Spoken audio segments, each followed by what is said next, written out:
Je suis à Goma, capitale de la province du Nord Kivu, dans l'est de la République démocratique du Congo. Aujourd'hui, je suis reçu par le coordonnateur de l'AFC M23, M. Corneille Nangaa. Monsieur Steve. Bonjour, monsieur le coordonnateur. Toujours aussi grand. Merci. Merci beaucoup, bienvenue. Merci, finalement nous avons notre interview. Ah, je suis à vous. D'accord. Vous allez bien? Je vais très bien. Et il fait beau à Goma? Ah oui, je pense. Dieu nous a dotés de tout, de la nature et du lac, de tout ce que tu peux avoir de bien. D'accord. Tout va bien. Je vais directement passer à poser des questions qui peuvent vous choquer, mais laissez-moi être journaliste. Je te connais indépendant. Pose tes questions librement. Discutons, c'est du Congo qu'on parle. D'accord. Monsieur le coordonnateur, la situation des droits de l'homme ici dans l'AFC, on vous accuse d'avoir tué près de 3000 personnes lors de votre arrivée. Quelle est votre réponse? Bon, je voudrais d'abord vous dire merci et bienvenue à Goma. Et avant de parler des questions des droits de l'homme, l'autre question, permets-moi de rendre hommage aux vaillants lions de Sarambouy, l'armée révolutionnaire congolaise, ceux qui sont sur le terrain et qui d'autres sont tombés. Hommage à son chef d'état-major, son commandant, le général Sultani Makenga. Mais hommage aussi à ceux de ces combattants et cadres de l'AFC qui se sont donnés, qui se sont sacrifiés et qui se sacrifient encore pour la libération du Congo. Maintenant, revenons sur votre question touchant le droit de l'homme. Les droits de l'homme. Et les 3000 personnes. Je pense que nous sommes dans une lutte. Lutte pour les changements, lutte pour la paix, lutte pour la dignité des Congolais. Il y a un prix à payer. Mais cette lutte-là va de tous les sens. Il y a la lutte militaire, mais il y a aussi la lutte communicationnelle. Mais il y a aussi la lutte des mensonges. On utilise les mensonges comme une arme. Ça, ce sont des allégations mensongères. Et pour ça, je ne vais rien dire. Je vous dirai simplement que c'est des mensonges. La question est claire, que ce sont des mensonges, des allégations et un rapport est en cours de présentation qui sera fait bientôt sur la question. Avant votre arrivée ici, ou bien avant la prise de Goma par les forces de l'AFC, il y a deux députés nationaux notables. Je peux citer un, Hubert Fourougoutaï, qui décriait la situation ici, on tuait chaque jour. Il parlait même du départ de certains officiers des FARDC parce qu'il y avait des tracasseries dans la ville de Goma. Est-ce qu'aujourd'hui, quelle est la situation dans les villes ou bien les zones sous contrôle de votre administration? Hommage à nos agents de sécurité. Nous sommes arrivés à Goma, on a trouvé les pillages. Le pillage a été arrêté. Aucune banque n'a été pillée. La population a été plus ou moins prise en charge. Et aujourd'hui, il y a des témoignages. Tu peux faire une semaine, 2 semaines sans entendre un coup de balle. Tout ça, c'est le travail fait par nos agents de sécurité et de l'ordre. Il y a les changements. Mais entre-temps, c'est un processus. Kinshasa, disons, avant d'entrer à Goma, c'était une poudrière. Vous avez différentes forces dans cette ville. Les forces internationales. Les Sud-Africains étaient ici. Les Tanzaniens étaient là. Les Malawites étaient là. Vous aviez plus de 3000 mercenaires européens. On n'en parle pas souvent assez. Plus de 3000 mercenaires européens étaient là. Vous avez en plus les Burundais qui étaient dans les opérations. À côté des FARDC, il y avait bien entendu les FDLR. Et bien sûr, il ne faut pas compter les civils, nos compatriotes à qui on a distribué les armes comme du pain. Et on les appelle les Ouazalènes. Et il faut compter les contingents de la MONUSCO parce qu'ils étaient partis au conflit. Toutes ces forces hétérogènes, hétéroclites, sans commandement unique, c'était une poudrière qui avait créé l'insécurité, tracasserie, des barrières partout. Les cambistes, c'était les premières cibles. Ils étaient tués tous les jours. Mais depuis notre arrivée, nous avons mis de l'ordre. Oui, je ne dis pas que la situation est devenue... nous sommes devenus au ciel. C'est un processus en cours. Et grâce surtout au professionnalisme de nos forces, la situation se stabilise. Les autorités civiles sont installées. Plus ou moins, on a trouvé qu'il n'y avait pas d'eau. L'eau a été installée. Ils avaient coupé l'électricité. L'électricité est revenue. La communication est là.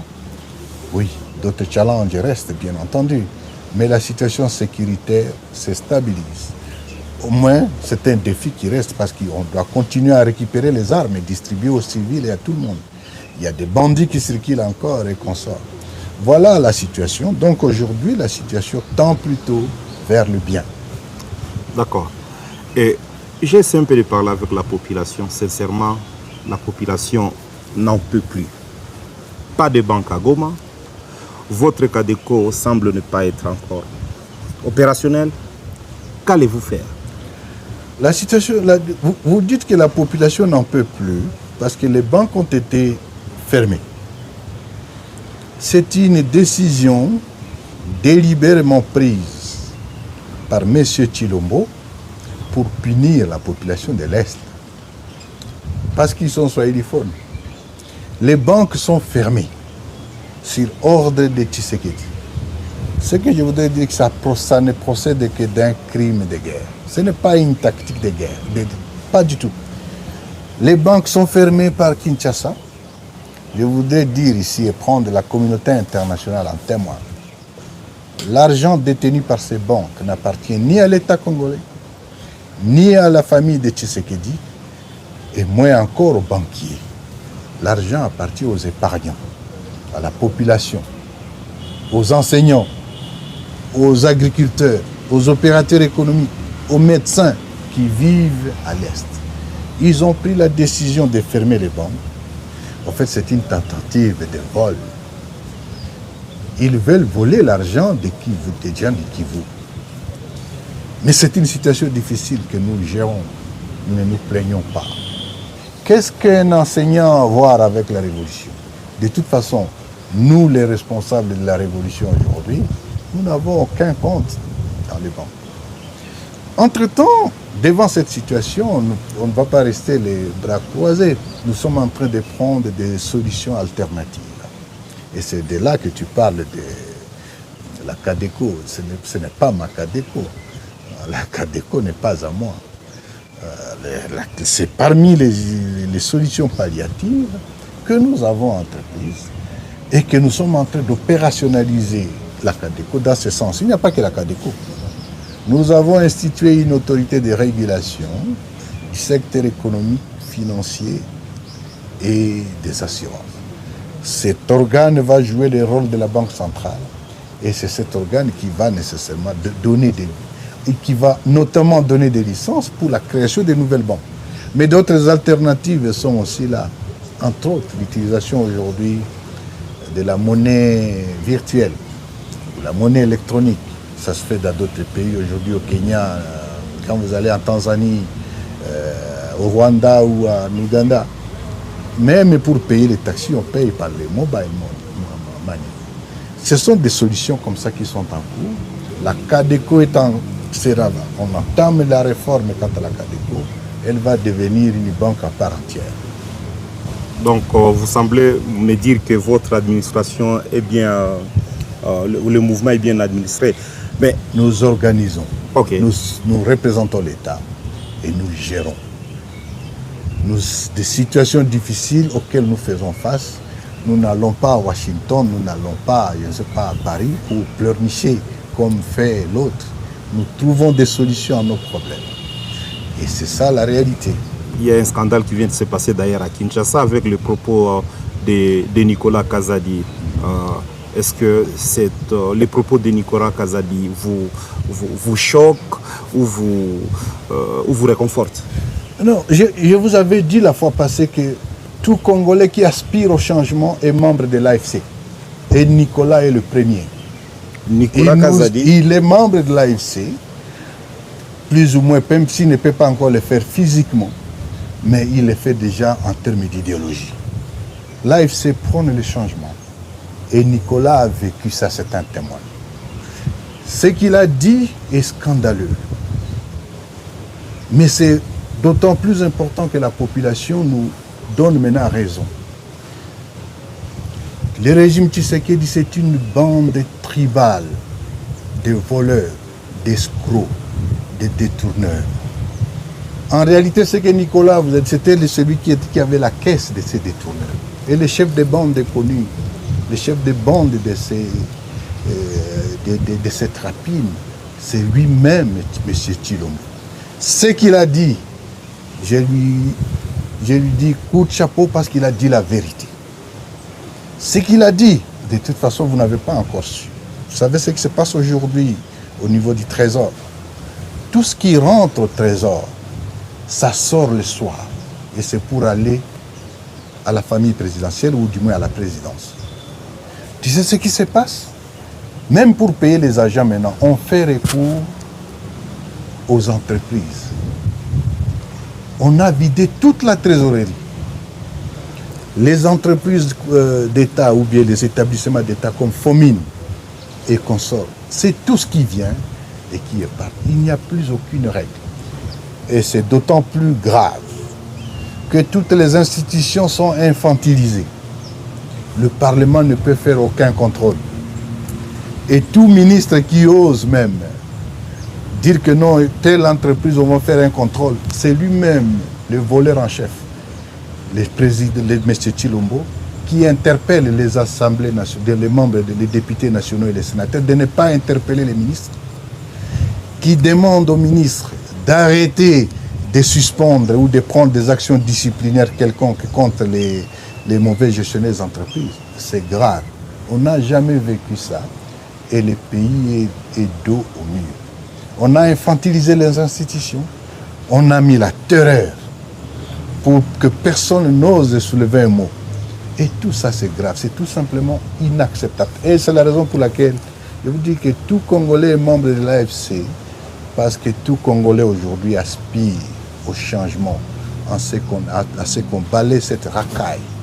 Le changement est voulu et attendu de tous. Vous critiquez la gestion de Tshisekedi.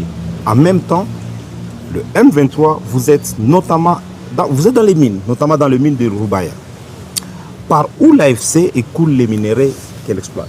Non, corrige, rectifie d'abord. Comment je vais rectifier? Non, vous êtes dans les mines. L'Alliance Fleuve Congo ou les M23, nous ne sommes pas dans les mines. Mais vous contrôlez Rubaya. Nous sommes en train d'administrer l'espace libéré. Quand on administre, on n'est pas dans les mines. Je ne suis pas minier. Je ne suis pas un homme d'affaires. Non. Quand vous parlez de Rubaya, ce qu'il faut dire... Et comment sortent les minéraux de Rubaya? J'arrive. Okay. Permets-moi de te répondre, M. Wembi. Nous sommes arrivés à Rubaya il y a juste 11 mois. Et dès que nous sommes arrivés, avant même qu'on arrive à Rubaya, nous avons pris une décision. Et cette décision, il y a une année, c'est la décision portant interdiction formelle à tout membre ou tout cadre de l'AFCM 23, militaire comme civil, comme politique, de s'immiscer soit dans l'exploitation et encore moins dans la commercialisation des substances minérales.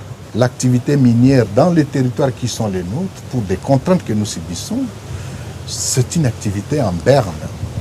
Et c'est l'activité pour laquelle nous devons mobiliser les opérateurs économiques. Quant à ce, pourquoi c'est en berne? La question bancaire est importante. Nous continuons, l'insécurité dans certaines zones d'exploitation est encore là, et consorts. Mais la question, posons-nous quand même la question. Avant que l'AFC M23 n'arrive à Rubaya, avant ces minéraux qui exploitaient? Mais c'est la famille Tshisekedi qui exploitait ça. C'est la famille Tshisekedi qui a ravi cette mine à M. Mwanga Tchouchou. Où est-ce qu'ils exportaient? Ils exportaient toujours par le Rwanda. Ils exportaient toujours par l'Ouganda. Ils exportaient toujours par le Burundi. Aucune substance minérale ne part d'ici vers Kinshasa parce qu'il n'y a pas de route. Pourquoi vous ne posez jamais cette question? Dit, mais comment vous le faisiez ça? Non, je vous confirme encore, l'Alliance Fleuve Congo M23 n'est pas dans les mines, n'est pas dans les business. Nous voulons le changement du pays pour la dignité du Congolais.